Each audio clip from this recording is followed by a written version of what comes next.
Tetori është muaj I fjongove roz, muaj I fushatave për kujdesin ndaj grave, I pankartave me slogane të zgjatura, I fotove domethënëse dhe intervistave plot pathos e mesazhe. Por unë kam një pyetje. Pse kemi nevojë për një tetor roz? Sepse 11 muaj të tjera gratë janë gri. Sepse çdo vit tetori na kujton që kujdesi ndaj gruas është e vend e jo kulturë.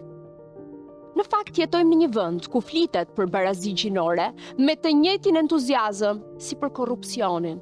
Fjalë shumë, ndryshim pak.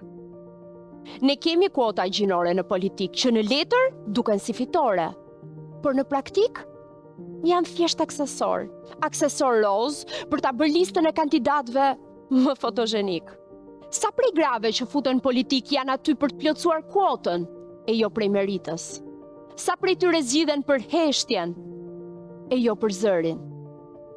Njohim shumë raste ku pas një deputeteje që del në ekran, ka një burr që e ka futur në listë, një kryetar që e ka sponsorizuar, një pushtet që e përdor si dekor, për treguar që, ja, kemi edhe ne gra.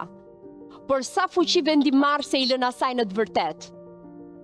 Kështu që po, hyrja në politikë është e hapur për gratë, por me disa kushte. Duhet mendosh si mashkull, të votosh si mashkull, e të mos jesh shumë feministe, të mos bësh shumë zhurmë dhe të mos harrosh se kujt ja ke borxh vendin.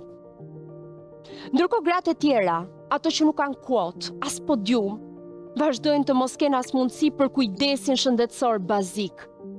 Të kenë bisupe aq halle sa të harrojnë veten, të mos kenë kohë për një mamografi, të mos kenë MZ për të folur.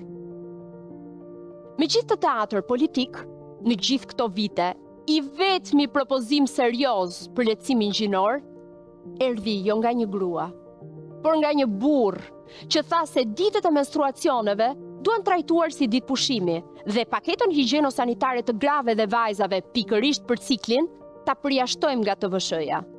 Dhe çfarë bën? E tallën, e kthyen në meme, sepse ne nuk e kuptojmë që barazia gjinore nuk vjen nga kuotat, por nga empatia. Po pra po, tetori roz është I nevojshëm, jo për gratë, po për burrat, që kujtojnë se barazia arrihet me ngjyra dhe jo me ndryshim mentaliteti.